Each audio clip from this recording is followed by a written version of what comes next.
Senhora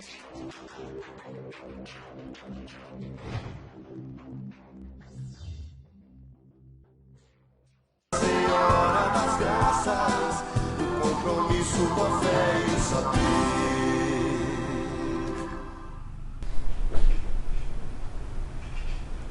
Olá pessoal, tudo bem?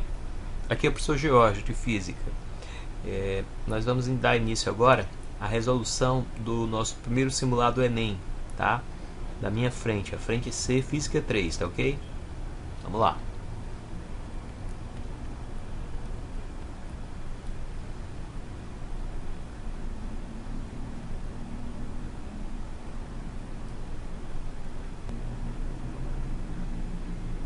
Bem, a primeira questão ela fala o seguinte: leia com atenção a tira do gato Garfield mostrada a seguir e analise as afirmativas que se seguem.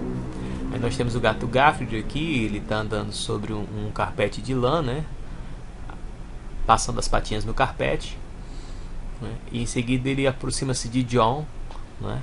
O dono dele, e sai uma faísquinha. Depois ele diz o seguinte: adoro eletricidade estática. Aí atrita muito mais as patinhas lá no carpete agora. E quando encosta no Woody, o cachorro pop, dá um pulo aí e leva um choque tremendo, né? Então a primeira afirmativa fala o seguinte: Garfield, ao esfregar as patas no carpete de lã, adquire cargas elétricas. Esse processo é conhecido por eletrização por atrito. Bem pessoal, isso realmente é verdade, né? Quando você eletriza, atrita, esfrega um corpo no outro de materiais diferentes, tá? Você tem o princípio básico da eletrização por atrito. Então essa primeira está correta. A segunda fala o seguinte: o gato Garfield, ao esfregar as patas no carpete de lã, adquire cargas elétricas. Esse processo é conhecido por eletrização por indução. Não, a gente acabou de ver que é por atrito, né? A terceira afirmativa: o estalo e eventual faísca que Garfield pode provocar ao encostar em outros corpos são devido à movimentação de cargas acumuladas no seu corpo do gato, que flui para os outros corpos. Isso é verdade, né? É como se ele tivesse carregado aqui, digamos que numa hipótese ele fique carregado positivamente e a lã negativamente. Quando ele aproxima, que os elétrons do John passam para ele, né? E aí essa faísquinha, né? Há uma quebra da rigidez dielétrica do ar, claro, para que isso aconteça. Tá? O ar tem que ser seco, tá? Para isso aí ficar mais fácil de acontecer, para essa faísquinha acontecer, tá bom? Se por um acaso o carpete ficar eletrizado positivamente, numa hipótese, tá? E ele ficar negativamente, então os elétrons dele vão fluir, quebrando a rigidez dielétrica do ar e atingindo aí o cachorrinho, tá? Então essa 3 também está correta, tá? Então 1 e 3 são corretas. 1 e 3 são corretas. O item correto é o item C de casa.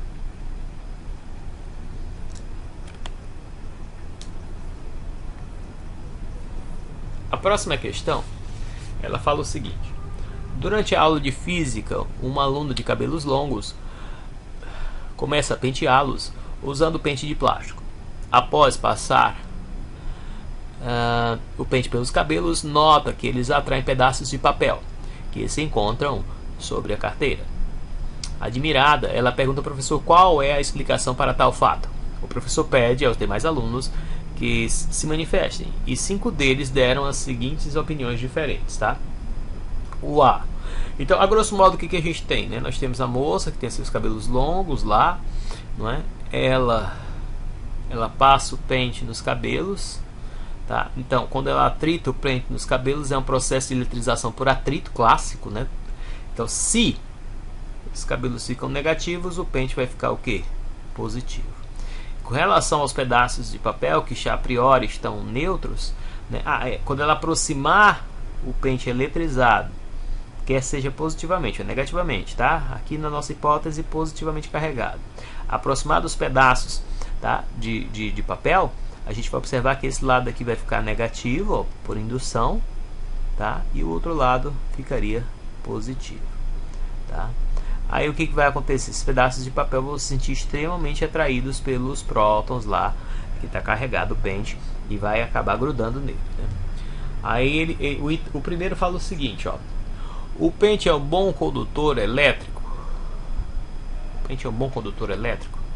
O B, o papel é um bom condutor elétrico? Na realidade, a condutibilidade tem relação com o material, sim, mas a grosso modo o fato de serem materiais diferentes e o processo de eletrização por atrito acontecer é o que, e a indução acontecer, é o que faz o processo, não é, acontecer de forma mais concisa. Isso aqui não está muito coerente, tá? Só o fato de ser bom condutor no processo de eletrização é que favorece esse fenômeno, tá? Tanto para o papel como para o pente.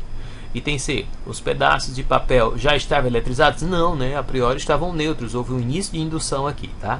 Então, a priori eles não estavam eletrizados, nesse caso. O pente ficou eletrizado por atrito? Opa, isso é verdade. O pente realmente ficou eletrizado por atrito, né, com os cabelos da moça. E o E. Entre o pente e os pedaços de papel ocorre atração gravitacional? Olha, não, pode ter até uma força gravitacional atuando nos pedaços de papel, mas a princípio existe uma força elétrica, né, de cargas opostas que acontece entre o pente e os pedaços de papel, tá bom? Beleza? Então, o mais coerente aí deles realmente é o item D de dado.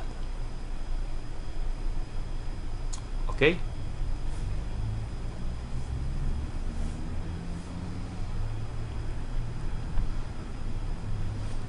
A próxima questão, ela fala o seguinte: aproxima-se uma barra eletrizada de duas pequenas esferas condutoras, inicialmente descarregadas, e encostadas uma na outra. Observa-se a distribuição de cargas esquematizadas a seguir. É como se essas duas, na realidade, fossem uma só, né? Um corpo só, tá? Quando eu aproximo aqui um bastão eletrizado, aqui no caso positivamente delas, haverá uma indução. É como se esse corpo só, aqui que é um corpo só, né, vai ter uma distribuição de carga das suas cargas elétricas. Tá? É como se os elétrons se sentissem extremamente atraídos pelos prótons que estão aqui, e do outro lado vão ficar os prótons dela. Né? Aí, ó. Em seguida, sem tirar do lugar a barra eletrizada, afasta-se um pouco. É isso aqui que é importante. O aluno perguntou da alternativa correta e eu não tinha tentado para esse detalhe. Eu não li a questão. Então é importante ler a questão e os detalhes da questão. Né? Afasta-se um pouco a esfera uma da outra. Tá? Então, se eu afastar um pouco uma da outra, o que vai acontecer? Imagina que aqui está o bastão. Tá? Então, uma delas ficaria carregada negativa, né? Negativamente, tá? Negativamente.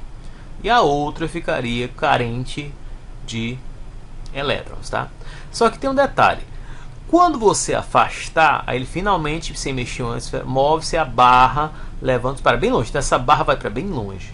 E essas duas estão relativamente perto uma da outra. Então, se elas estão perto uma da outra, pessoal, o que vai acontecer? Os opostos se atraem, né? Então é como se esse lado aqui ficasse os elétrons e desse lado aqui ficasse quem? Os prótons, já que a distância entre eles não é muito grande, né? Tá? Então, nessa situação, a figura que melhor representa a distribuição das cargas das esferas é qual, né? Então, nessa condição aí, tá? O item mais apropriado seria o item A mesmo, né? Ó, o item A. Tá bom? Então, detalhes que tem que ficar claros é que mesmo que uma fique negativa quando, né, e a outra fique positiva depois que a gente separa uma da outra, e essa garota aqui ainda está havendo indução nessas duas, claro, mas o importante é que essa aqui vai para longe. E quando essa aqui for para longe, aí vai ficar com essa característica desses elétrons desse lado sendo atraídos ou atraindo os prótons deste lado aqui. Tá bom? Esse item B seria factível se eu colocasse uma bem longe uma da outra. Se eu colocasse uma bem longe uma da outra depois do processo, aí eu poderia dizer que essa distribuição ia ser feita de forma homogênea ao longo dessa garota e essa daqui também, tá bom? Então, como uma está perto da outra, está mais para essa daqui. Essa daqui é inviável, né? Acontecer isso. As duas positivas não tem condição, tá? As duas positivas aqui também não tem condição. Essa B é a que pode confundir vocês na hora de resolver. Mas, como eu falei, o fato de ficar uma próxima da outra, tá? A tendência é que haja indução aqui das duas, uma em relação à outra. O item B, se uma esfera ficasse afastada da outra. Beleza?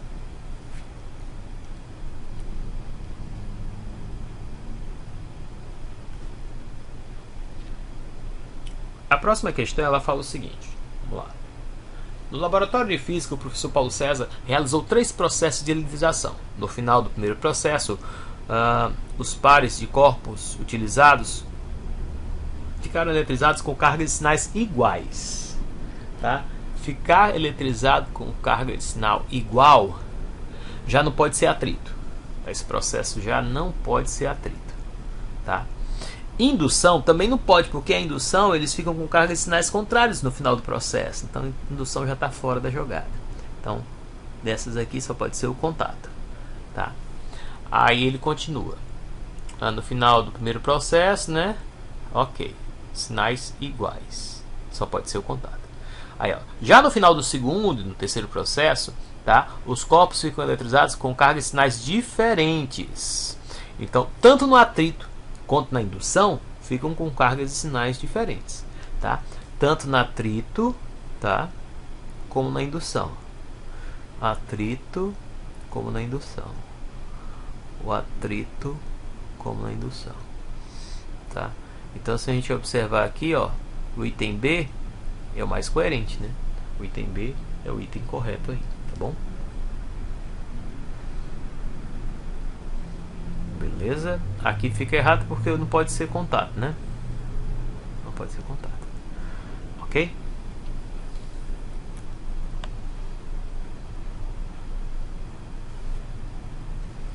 A quinta questão, a próxima aqui.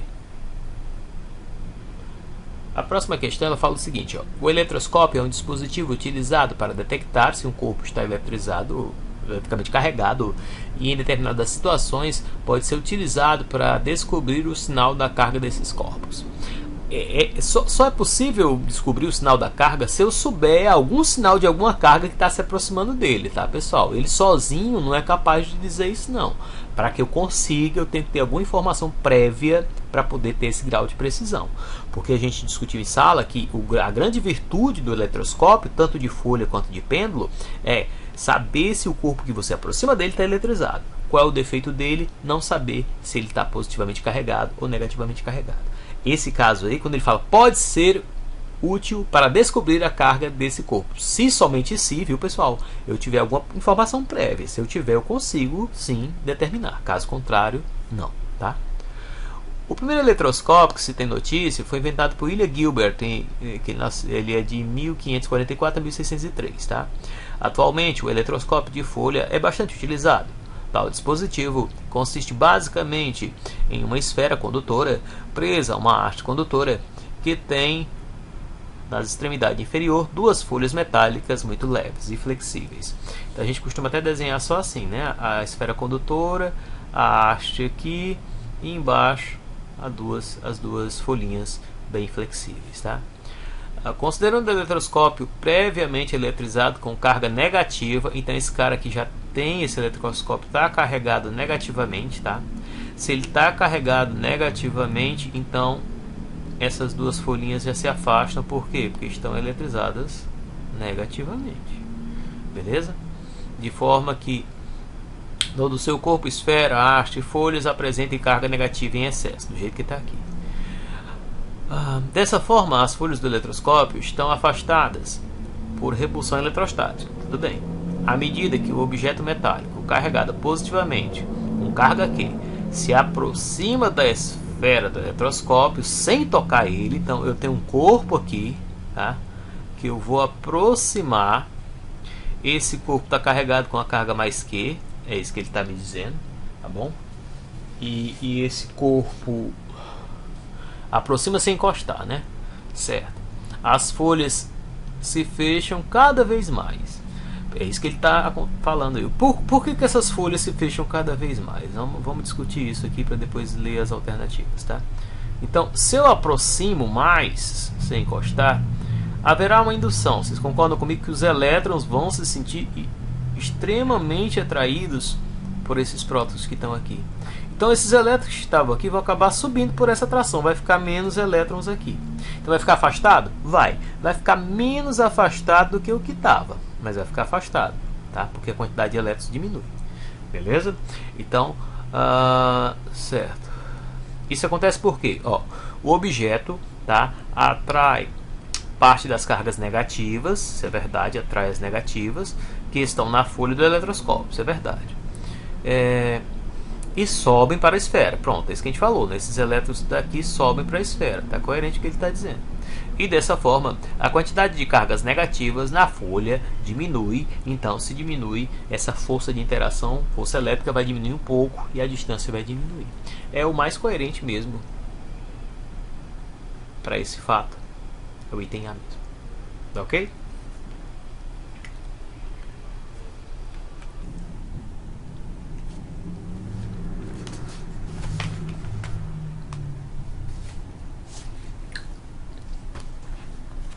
A próxima questão fala o seguinte, pessoal. Durante o voo, devido ao atrito do ar, as abelhas se eletrizam positivamente, tá? E ao pousar em uma flor, o corpo de uma abelha induz uma separação de cargas elétricas nos grãos de pólen da flor. Nessa condição, os grãos, apesar de continuarem neutros, são atraídos eletricamente pela abelha.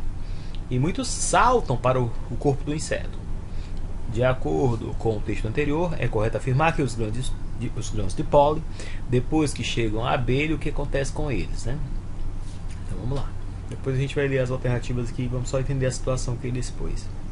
Ele está dizendo para a gente, pessoal, que essa abelha, ela se eletriza positivamente. Então existe um atrito com o ar, ela vai ter uma eletrização por atrito, e ela fica carregada positivamente, tá? Então aqui a barriguinha da abelha, né? Você vê que elas têm umas cerdazinhas, os pelinhos, né? Então ela vai ficar carregada positivamente, tá? Tem tipo uns pelinhos dela aqui. O pólen a priori está neutro, tá? E até como versão indução, tipo o que acontece com o pente, né?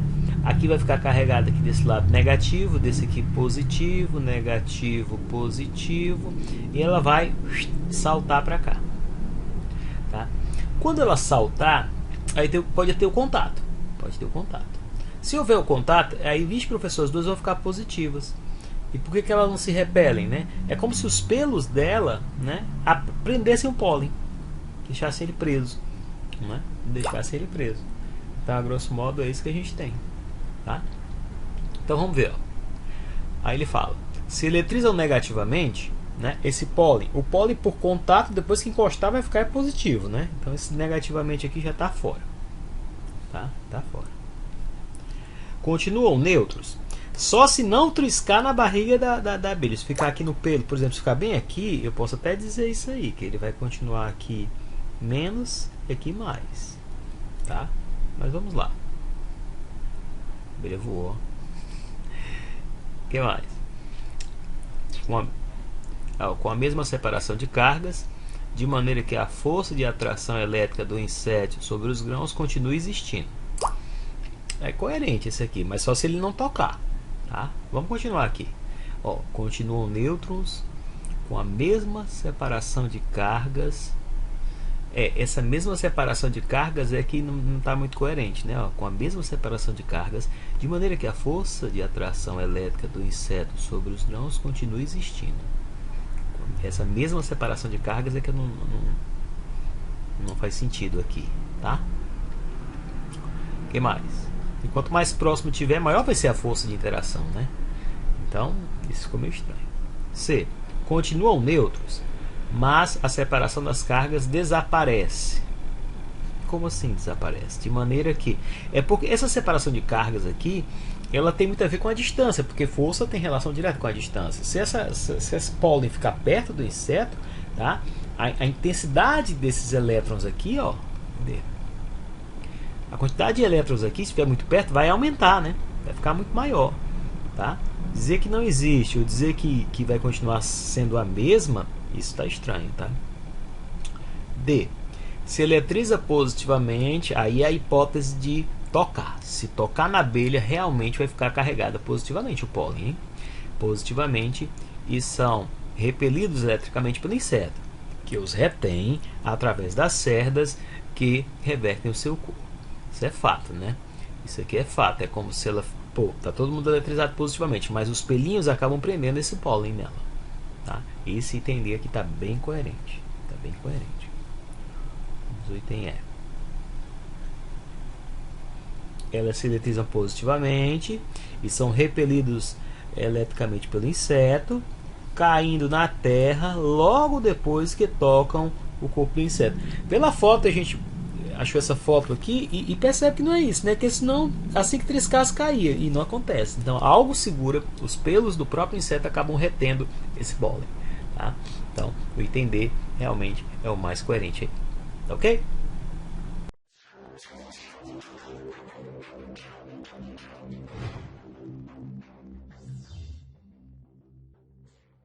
Senhora das graças, o compromisso com a fé e o saber.